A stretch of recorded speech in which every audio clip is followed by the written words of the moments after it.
প্রথম ক্লাসে আমরা শিখেছিলাম অ্যাকাউন্টিং কি। অ্যাকাউন্টিং হচ্ছে একটা ইনফরমেশন সিস্টেম যার তিনটা কাজ। একটা হচ্ছে আইডেন্টিফাই করা, রেকর্ড করা এবং কমিউনিকেট করা। মানে একটা ইনফরমেশন সিস্টেম যার তিনটা কাজ, সে হচ্ছে আইডেন্টিফাই করে, রেকর্ড করে আর কমিউনিকেট করে। কি আইডেন্টিফাই করে বা কি রেকর্ড করে, কি কমিউনিকেট করে? সে ইকোনমিক কোনো ইভেন্ট বা ফিনান্সিয়াল ইনফরমেশন, আর্থিক কোনো লেনদেন যদি ঘটে থাকে প্রতিষ্ঠানের ভেতর, তাহলে সেগুলোকে সে খুঁজে খুঁজে বের করে, সেগুলোকে রেকর্ড করে এবং সেগুলোকে কমিউনিকেট করে। কাদের সাথে কমিউনিকেট করে? যারা ইন্টারেস্টেড ইউজার, মানে যারা আগ্রহী ব্যাপারে, জানতে আগ্রহী, তাদের সাথে কমিউনিকেট করে। তাহলে কেউ যদি আপনাকে জিজ্ঞেস করে অ্যাকাউন্টিং কি, আপনি বলবেন এটা একটা তথ্য ব্যবস্থাপনা বা একটা ইনফরমেশন সিস্টেম।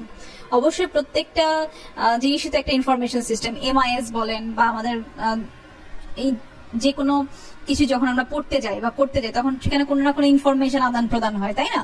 সে অ্যাকাউন্টিংও তেমন একটা ইনফরমেশন সিস্টেম, যার প্রথম কাজ হচ্ছে আইডেন্টিফাই করা এবং সেকেন্ড কাজ হচ্ছে রেকর্ড করা এবং কমিউনিকেট করা। আর এছাড়া আমরা পড়েছিলাম অ্যাকাউন্টিং এর ইউজার দুই ধরনের আছে, একটা হচ্ছে ইন্টারনাল ইউজার আর একটা হচ্ছে এক্সটার্নাল ইউজার। ইন্টারনাল ইউজার কারা? প্রতিষ্ঠানের ভেতরে যারা ওনার, যারা ম্যানেজার, মানে প্রতিষ্ঠানের সাথে ম্যানেজের সাথে যারা সরাসরি সম্পর্কযুক্ত, তারা হচ্ছে ইন্টারনাল ইউজার। আর এক্সটার্নাল ইউজার কারা? যারা প্রতিষ্ঠানের বাইরে থেকে কোনো তথ্য চায়, যেমন কাস্টমার বা কোনো লোনদাতা বা কোনো ক্রেডিটর, কোনো পাওনাদার, কেউ যদি এরকম প্রতিষ্ঠানের কোনো তথ্য চেয়ে থাকে, তাহলে তাদেরকে আমরা বলছি এক্সটার্নাল ইউজার বা বাহিরের তারা ইউজার। তাহলে অ্যাকাউন্টিং কোন ধরনের তথ্যগুলো শুধুমাত্র ইউজারদেরকে দিবে? কোনো আর্থিক লেনদেন সংক্রান্ত তথ্যগুলো, যেই তথ্যগুলোর সাথে অর্থ সম্পর্কযুক্ত, শুধু সেই ধরনের ইকোনমিক ইভেন্টগুলোকে সে কি করবে? রেকর্ড করবে। অন্যগুলো সে রেকর্ড করবে না। আচ্ছা, এরপরে আমরা পড়েছিলাম অ্যাকাউন্টিং এর স্ট্যান্ডার্ড নিয়ে। স্ট্যান্ডার্ড মানে হচ্ছে গিয়ে কিছু গাইডলাইন, যে গাইডলাইন বা রুলস গুলোকে আমরা অ্যাকাউন্টিং এ ফলো করি। অ্যাকাউন্টিং যখন আমরা নিশ্চয়ই, অ্যাকাউন্টিং মানে তো হিসাব রাখবো, তাই না? একটা ইনফরমেশন সিস্টেম, প্রত্যেকটা সিস্টেম একটা কিছু স্ট্যান্ডার্ড নিয়ে ফলো করে চলে, কিছু গাইডলাইন ফলো করে চলে বা কিছু রুলস বা প্রিন্সিপাল ফলো করে চলে। তো এই প্রিন্সিপাল গুলো বা রুলস গুলো বা গাইডলাইন গুলো কে প্রণয়ন করে? একটা রেগুলেটরি বডি বা একটা গভর্নমেন্ট তৈরি করে। যে কোনো একটা দেশের গভর্নমেন্ট বা কোনো রেগুলেটরি বোর্ড যদি থেকে থাকে, তারা প্রণয়ন করে। কি কারণে করে? যাতে এই গাইডলাইন গুলো একটা ফ্রেমওয়ার্ক হিসেবে কাজ করে, যেন এই রুলস রেগুলেশনের ভিতরে বা এই প্রিন্সিপাল গুলোর ভেতরে দিয়ে মানুষ প্রত্যেকটা তাদের প্রতিষ্ঠানের হিসাবগুলোকে তারা কি করতে পারে? রাখতে পারে। কারণ সবাই যদি কোনো গাইডলাইন যদি না থাকে, কোনো রুল যদি না থাকে, এক একজন এক এক ভাবে চলবে। যেমন ধরেন লিগাল কিছু রুলস আছে না, যেমন আজকে হেলমেট ছাড়া চললে এত টাকা জরিমানা, বা এটা কিনতে গেলে এত টাকা দিতে হবে, আপনাদেরকে কিছু আইডি কার্ড নিয়ে যেতে হবে। প্রত্যেকটা প্রতিষ্ঠানের কিছু না কিছু রুলস রেগুলেশন আছে। তা না হলে কি হবে? একটা বিশৃঙ্খলা সৃষ্টি হবে। এক একজন এক এক ভাবে হিসাব রাখা শুরু করবে, যার যেভাবে ইচ্ছে হবে সে সেভাবে হিসাব রাখা শুরু করবে। এই জন্য অ্যাকাউন্টিং কিছু গাইডলাইন বা রুলস বা প্রিন্সিপাল সেট করে দিয়েছে। তো এর মধ্যে আবার মেজর দুইটা স্ট্যান্ডার্ড বা রুলস হচ্ছে, একটা হচ্ছে গ্যাপ আর একটা হচ্ছে আইএফআরএস। গ্যাপটা মানে হচ্ছে জেনারেলি অ্যাকসেপ্টেড অ্যাকাউন্টিং প্রিন্সিপাল। এটা মেইনলি ফলো করে ইউএসএ যারা প্রতিষ্ঠান, সেই ধরনের প্রতিষ্ঠানগুলো গ্যাপ ফলো করে। আর আইএফআরএস হচ্ছে ইন্টারন্যাশনাল কোম্পানিজরা ফলো করে। এটার ফুল মিনিং হচ্ছে ইন্টারন্যাশনাল ফিনান্সিয়াল রিপোর্টিং স্ট্যান্ডার্ড। এটা নর্মালি নন ইউএসএ যেসব কান্ট্রি, যেমন কানাডা বা হচ্ছে গিয়ে ইউকে, নর্থ আমেরিকান কান্ট্রি হতে পারে, বা নন ইউএসএ যে কোনো এশিয়ান কান্ট্রি হতে পারে, আফ্রিকান কান্ট্রি হতে পারে, তারা হচ্ছে ফলো করে আমাদের এই আইএফআরএসটা। ধীরে ধীরে সবগুলো প্রতিষ্ঠানই আসলে আইএফআরএস এর দিকে মুভ করার চেষ্টা করছে। আমরাও আইএফআরএস এর অনেকগুলো, বাংলাদেশও আইএফআরএস এর অনেকগুলো নিয়ম নীতি তারা অ্যাডপ্ট করেছে। ধীরে ধীরে হয়তো এই দিকেই সবাই যাবে। আচ্ছা, তাহলে একটু কুইক ফ্যাক্ট গুলো যেগুলো বললাম, যে এটা ফলো করে ইউএসএ আর আইএফআরএস ফলো করা হচ্ছে নন ইউএসএ। আর গ্যাপটা প্রণয়ন করেছে হচ্ছে একটা প্রতিষ্ঠান, তার নাম হচ্ছে FASB। এর ফুল মিনিং হচ্ছে ফিনান্সিয়াল অ্যাকাউন্টিং স্ট্যান্ডার্ড বোর্ড। এই বোর্ডটা হচ্ছে গ্যাপ প্রণয়ন করেছে বা গ্যাপ বানিয়েছে। আর আইএফআরএস বানিয়েছে হচ্ছে IASB। এর ফুল মিনিং হচ্ছে ইন্টারন্যাশনাল অ্যাকাউন্টিং স্ট্যান্ডার্ড বোর্ড। আচ্ছা, মেইন যে পার্থক্যটা গ্যাপ এবং আইএফআরএস এর মধ্যে তা হচ্ছে রুল বেসড আর প্রিন্সিপাল বেসড। রুল বেসড মানে কি? রুল বেসড মানে হচ্ছে একটা নির্দিষ্ট রুল সেট করে দেয়া বা একটা স্ট্যান্ডার্ড সেট করে দেয়া, এবং এটা হার্ড এন্ড ফাস্ট রুল, যেই স্ট্যান্ডার্ডের বাইরে যাওয়া যাবে না। যেমন একটা উদাহরণ দিয়ে যদি বলি, অস্ট্রেলিয়াতে বা অন্যান্য দেশের বাইরে যখন গাড়ি চালাতে হয় তখন ব্লাডে অ্যালকোহলের মাত্রা একটা নির্দিষ্ট পরিমাণ থাকতে হয়, যেমন 0.05 এর পার 100 ml এর বেশি যদি থাকে শরীরে, তাহলে হচ্ছে ড্রাইভিংটা কি ইললিগাল হয়ে যাবে। মানে লিগাল মাত্রাটা হচ্ছে পার 100 ml ব্লাডের মধ্যে 0.05 পর্যন্ত অ্যালকোহল লিগাল। এর বেশি যদি খেয়ে আপনি অ্যালকোহল খেয়ে যদি আপনি গাড়ি চালাতে যান তাহলে হচ্ছে সেটা ইললিগাল হয়ে যাবে। এটা একটা রুল বেসড, তার একটা স্ট্যান্ডার্ড ফিক্সড করে দিয়েছে। অন্যদিকে আবার কিছু কান্ট্রিজ বলছে যে আমাদের কোনো এরকম কোনো ফিক্সড রুলস নাই, কিন্তু তুমি যখন গাড়ি চালাবে তখন তুমি অ্যালকোহলটা রিজনেবল ওয়েতে কনজিউম করবে। রিজনেবল মানে হচ্ছে তোমার যেটুকু তুমি কনজিউম করে ঠিক থাকতে পারো সেইটুকু তুমি কনজিউম করবে, যেন তুমি কোনো বিশৃঙ্খলা না ঘটাও পাবলিক ড্রাইভিং করতে গিয়ে পাবলিক রোডে। তার মানে হচ্ছে এখন যে অ্যালকোহল বেশি খেয়ে হজম করতে পারে তার জন্য এই মাত্রাটা এক ধরনের হতে পারে, আবার যে অল্প একটু খেয়ে করে ফেলতে পারে, হজম করতে না পারে, তার জন্য মাত্রাটা এক। তার মানে হচ্ছে এখানে কোনো ফ্লেক্সিবিলিটির সুযোগ আছে, কিন্তু ভেতরে কোনো hard and fast rule set করে দেয়া নাই। তো একটা হচ্ছে রুলস বেসড আর একটা হচ্ছে প্রিন্সিপালস বা নীতি বেসড। আমি আরো একটা উদাহরণ দিয়েছিলাম ক্লাসের, যেটা বলেছিলাম যে আমার ক্লাসে 10 মিনিটের পরে আর এন্ট্রি করা যাবে না, এটা হচ্ছে রুল বেসড। আর আমি যদি বলে থাকতাম যে আমি দেরি করে আসাটা পছন্দ করি না, এটা হতো প্রিন্সিপাল বেসড। মানে হচ্ছে আমি দেরির মাত্রাটা সেট করে দিই নাই যে কত দেরি হলে আর আসা আমি পছন্দ করব না।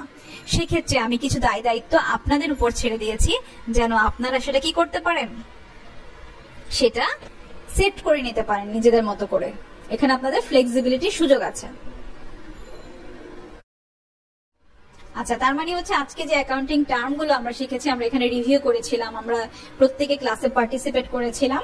এগুলো তো আসলে আর ক্লাস পার্টিসিপেশন গুলো তো আর এখানে বলা সম্ভব না ছিল। এরপরে আমরা বলেছিলাম গ্যাপের দুটো মেজারমেন্ট প্রিন্সিপালের কথা, একটা হচ্ছে হিস্টোরিক্যাল কস্ট প্রিন্সিপাল আর একটা হচ্ছে fair value principle. Historical cost প্রিন্সিপালটাকে আমরা এই ছবির এই ব্যাগটার সাথে তুলনা করেছিলাম। মানে হচ্ছে অ্যাসেট গুলোকে কস্ট প্রাইসে রেকর্ড করা হয়, মানে অ্যাসেট গুলোর প্রাইস সারা জীবন একই থাকে, যতদিন পর্যন্ত চলতে থাকবে অ্যাসেট গুলোর প্রাইস একই রকম থাকবে, মানে বাড়বে বা কমবে না। আর ফেয়ার ভ্যালুটাকে আমরা এই শেয়ার বাজারের ছবিটার সাথে তুলনা করেছিলাম, যেখানে কি হয় অ্যাসেট এবং লায়াবিলিটি গুলো একটা ফেয়ার ভ্যালুতে রেকর্ড করা হয়, যেখানে তাদের ভ্যালু বাড়ে কমে। তাহলে ফেয়ার ভ্যালুটা কি? ফেয়ার ভ্যালুটা হচ্ছে একটা নির্দিষ্ট দিনে একটা বায়ার এবং সেলার মার্কেটে ঝুঁকে তারা আশেপাশের সেম প্রোডাক্ট গুলোর দাম জানলো, একটা মার্কেট প্রাইস জানলো, জেনে তারা নিজেদের মধ্যে একটা প্রাইস ঠিক করবে যে আমি এটা এই দামে কিনবো, আর উনি ঠিক করবে এই দামে বিক্রি করবে। এটা কি করতে পারে? ভ্যারি করতে পারে, ওঠানামা করতে পারে।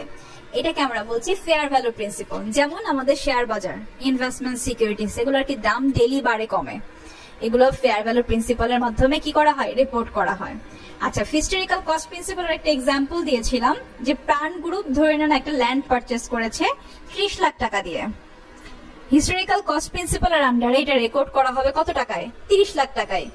আচ্ছা, এমন যদি হয় যে এই ল্যান্ডটার দাম পরের বছর বেড়ে গিয়ে 40 লাখ টাকা হয়ে গেল, তাহলে সে কি করবে? সে কি 30 লাখ টাকাতেই কন্টিনিউ করে যাবে? ইয়েস, হিস্টোরিক্যাল কস্ট প্রিন্সিপালের আন্ডারে সে 30 লাখ টাকাই কন্টিনিউ করে যাবে। কিন্তু সে যদি ফেয়ার ভ্যালু প্রিন্সিপাল ফলো করতো তাহলে সে কি করতো? পরের বছর এটাকে 40 লাখ টাকায় দেখাতো। এই হচ্ছে হিস্টোরিক্যাল কস্ট প্রিন্সিপাল এবং ফেয়ার ভ্যালু প্রিন্সিপালের মধ্যে পার্থক্য।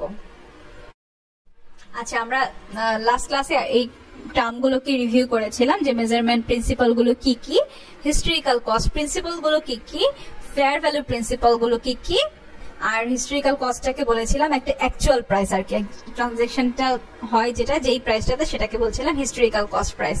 আর ফেয়ার ভ্যালু প্রাইসটা আগেই বলেছি যে আমি যেই প্রাইসটাতে একটা মার্কেট নির্দিষ্ট একটা দিনে সেলার এবং বায়ার তারা এগ্রি করে যে প্রাইসটাতে তাদের ট্রান্সফার করবে, তাদের প্রোডাক্টটা বা লায়াবিলিটিটাকে ট্রান্সফার করবে, সেটা হচ্ছে গিয়ে ফেয়ার ভ্যালু প্রিন্সিপাল বা ফেয়ার ভ্যালু। আচ্ছা, এরপরে আমাদের কিছু ইন্টারেক্টিভ সেশন হয়েছিল। আমরা নিজেদের মধ্যে এই সেশনগুলো নিয়ে অনেক উদাহরণ নিয়ে কথা বলেছিলাম, অনেক কিছু বলেছিলাম। সেগুলো আসলে রেকর্ডেড ক্লাসে বলার কিছু নাই। আমরা ইন ক্লাস পার্টিসিপেশনে কিছু একটা প্রশ্ন দিয়েছিলাম, যেখানে আপনারা অনেকেই পার্টিসিপেট করেছিলেন, thanks to all of you. So সেখানে প্রশ্নটা ছিল, ধরে নেন আপনি একটা ফার্নিচার কিনেছেন আপনার কোম্পানির জন্য 1,20,000 টাকায় ডিসেম্বরের 31 তারিখে 2020 সালে। পরের বছর জুলাইতে গিয়ে ফার্নিচারের প্রাইসটা কমে গিয়ে 1 লাখ টাকা হয়ে গেছে। যেটা 1,20,000 টাকা ছিল সেটা কমে গিয়ে 1 লাখ টাকা হয়ে গেছে। এখন আপনাকে যদি বলা হয় 31 জুলাইতে আপনি একটা রিপোর্ট তৈরি করেন, সেই রিপোর্টটাতে আপনার এই অ্যাসেটটা আপনি কোন দামে দেখাবেন, in which price you will record this furniture and why. এই ধরনের প্রশ্নগুলো কিন্তু আপনাদের সিটিতে আসবে। মানে এরকম ছোট ছোট প্রশ্নগুলো, যে কেন আপনি এই প্রাইসটাতে আপনি রেকর্ড করবেন এবং কোন প্রাইসটাতে রেকর্ড করবেন। যেহেতু আপনি এখানে ছোট্ট করে একটা বলা আছে, assume that your companies follow the historical cost principal. যেহেতু আপনার company historical cost principle follow করে, এর মানে হচ্ছে অ্যাসেটের দামটা সবসময় একই থাকবে। তার মানে আপনি কমে গেলেও সেটা আপনার মাথা ব্যথা না। আপনি কোন দামে অ্যাসেটটা লিপিবদ্ধ করবেন, ওই যে 1,20,000 টাকা কিনেছেন সেই দামেই করবেন। 1,20,000 টাকায় আপনি এটাকে রেকর্ড করে যাবেন। আর যদি আপনি হিস্টোরিক্যাল কস্ট প্রিন্সিপালে না করতেন, তখন আপনি সেটাকে চেঞ্জ করতেন। যেহেতু আপনি হিস্টোরিক্যাল কস্ট প্রিন্সিপাল ফলো করছেন, যার মূলনীতি হচ্ছে প্রতি বছর অ্যাসেটটাকে সেম দামে রেকর্ড করে করে যেতে হবে, তাই আমরা কি করব, এখানে উত্তরটা হবে 1,20,000 টাকা। এখন ওয়াই এর উত্তরটা তাহলে কি হবে, ওয়াই কেন? তখন আপনি লিখবেন, যেহেতু আমার কোম্পানিটা হিস্টোরিক্যাল কস্ট প্রিন্সিপাল ফলো করে, তাই আমি কি করছি, অ্যাসেটটাকে 1,20,000 টাকায় রেকর্ড করছি। কারণ হিস্টোরিক্যাল কস্ট প্রিন্সিপালে অ্যাসেটের দামটা কস্ট প্রাইসে লিপিবদ্ধ হয়, এটা চেঞ্জ হয় না। তাই ডিক্রিজটা কিনা আমার এখানে আসবে না, আমার রেকর্ডিং এ ডিক্রিজটা আসবে না। এই ছিল আপনাদের সেকেন্ড ক্লাস।